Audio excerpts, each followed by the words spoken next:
The News Sentinel Sports page brought to you by Image Matters. Let's talk some SEC football. We bring in college football analyst from ESPN, also the national director of recruiting for ESPN, friend of the show, Tom Luginbill, joins us. Tom, Vince Ferrara, Jesse Smith. How you doing this morning, Tom? I'm doing great, guys. Thanks for having me. Well, great to have you. And I guess I've asked you before about Twitter, and you kind of gave me a verbal Heisman, like, get away from me with that Twitter stuff. Now you're on Twitter. How are you liking it? I don't. You know, this is the world we're living in, guys. You know it. I know it. I fought it for, 2 to 3 years and then realized, hey, it's part of the deal. And that's okay. I've never really understood the whole believing that everybody wants to know what I have to say. And so I've never really bought into that whole thing. And, if I got some things to throw on there, I'll throw them on there. And if I don't, I don't. The one thing I don't like about it, guys, is there's always, once you get on there, it's almost like there's this need or this pressure to feel like you got to say something. It drives me nuts. So I'm not on there a lot, but when I'm on there, I'll have some laughs and stuff like that. You never know. And the thing I love is I love Twitter muscles. That's what I call them. Yeah. Twitter muscles. Guys sitting in their mother's basement behind their keyboard that have all the answers and are willing to tell you what an idiot you are, yet they're, it's something they'd never do to your face. Right. What if it's a really nice basement, though, like really finished up and polished with up? shag carpet Yeah. and polyester drapes? Yeah. Exactly. Okay, sure. Tom, you need to do what Jesse does. Jesse gives away prizes to his Twitter followers. I guess it helps make them a lot nicer to you when you do that. Well, here's the thing, too, that folks don't realize. We have rules at ESPN. We have conduct rules, so we can't defend ourselves.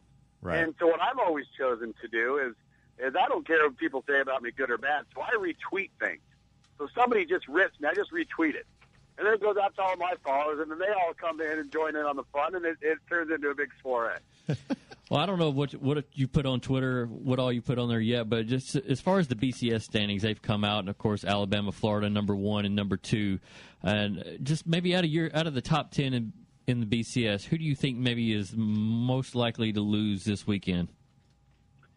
Well, I think Florida is probably the target. I had Florida against Vanderbilt this past weekend on ESPNU, and, they've got deficiencies just like everybody else. But I look at this Florida-South Carolina matchup the same way I looked at the LSU-South Carolina matchup in the sense that, you don't want to play a team that's backed into a corner. You don't want to play a team that's coming off of a tough loss and now they're hungry and they're getting ready to roll. And that's what LSU provided for South Carolina, and it cost South Carolina. And now Florida's going to be welcoming in a South Carolina team that's extremely talented, that blew some opportunities, and so now they're the team that's backed into a corner and needs to get a win to survive in the East. So I liked Florida. They were actually my SEC East preseason pick, where everybody laughed at me on Twitter. But I still like them.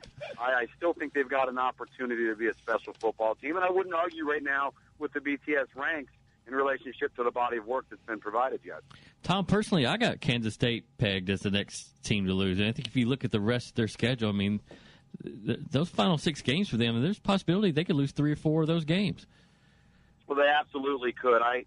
They're one of those teams that it's never pretty. You never look at them and say, wow, these guys are a dynamic football team.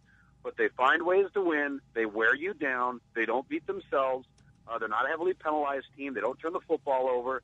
It's a very well-coached team with a player at the quarterback position that's just a gutsy riverboat gambler that's going to find ways to win. And the problem is when you have a team like that, oftentimes that team, no matter what matchup they go into, they don't know any better. They treat every single opponent exactly the same because each and every week people are telling them this team can't be for real. And so I think that talent-wise, yeah, they could lose, but they got a little bit of magic going on. They got some juice to them that I think will keep them in contention each every week. ESPN National Recruiting Director and college football analyst Tom Luginbill. That's at Tom Luginbill on Twitter, by the way, if you want to follow him and tell him what you think about his insight, and also to get his insight when he does tweet. But Tom, I got to get your thoughts on this Tennessee football team. 3-3, as you know. Derek Dooley taking a lot of heat here in Knoxville and with Tennessee fans. What do you think of this Tennessee football team right now?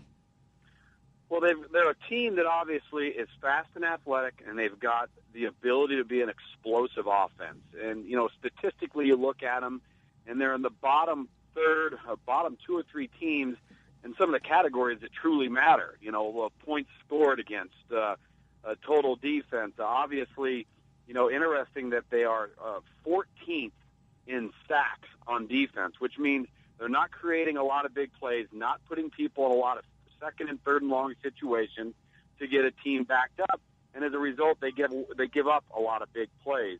I think what's frustrating about Tennessee when you watch them is you see some of their dynamic playmakers, you see that they run well on defense, and you scratch your head and you say, how is this team not more productive? How are they not more complete as a team? But when you make some of the errors that they make at inopportune times, and I've said this about Tyler Bray all along, I think Tyler Bray is a really talented guy. But I also think he is a yo-yo of a quarterback, meaning that he's up 1 week, down 1 week, up 1 quarter, down 1 quarter, and what follows with that is body language. And I pay close attention to that stuff with offenses and quarterbacks in particular. What's your body language like as the leader of the football team when things aren't going well? And I think to some degree that's been a bit of a problem for Tennessee with Tyler Bray. As talented as he is, they've been a bit of a roller coaster and can't maintain consistency. And then if poor body language comes out, it starts permeating throughout the rest of the huddle, throughout the rest of the sideline, and it can snowball on you in a negative fashion. And, Tom, the fact that the coaches have come out and said that they don't give him any freedom at the line of scrimmage, or at least minimal freedom at the line of scrimmage to check to different plays, how much could that hurt his draft status somewhere down the line, that maybe they don't feel comfortable with his mental capacity to handle the job? I think in regards to managing the game, because you know, that term game manager always seems to take on a negative connotation, yet I have never met a coach in the history of the game that doesn't want one at his quarterback position.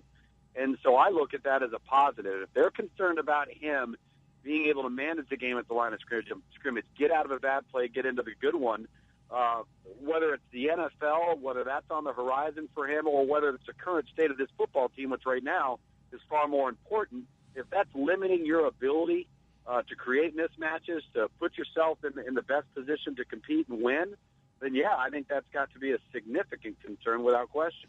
Tom, last thing with you. I appreciate your time. Give me your top 3 quarterbacks in the SEC right now, if you could rank them. Top 3 quarterbacks in the SEC right now, A.J. McCarron would be number 1. I think that Jeff Driscoll would probably be number 2, and I would likely put off ability level. I would put Tyler Bray at number 3. No Johnny Manziel or Johnny Manziel's a freshman. I mean, that's a trap question, boys. I think he may be not only one of the best 3 quarterbacks in the SEC, he might be one of the best 3 quarterbacks in college football right now, at least in the discussion to be in the top 5. And he brings a different dimension to the game. If you notice, I did not put Aaron Murray in there. In my opinion, until Aaron Murray and the Georgia Bulldogs can beat somebody in the top 20, which hasn't happened since Aaron Murray's been the starter there, then I can't put Aaron Murray in the tops. Yeah, there's some good players. The quarterback play has had some productivity. Where are you going to be this weekend, Tom? Where can we see you?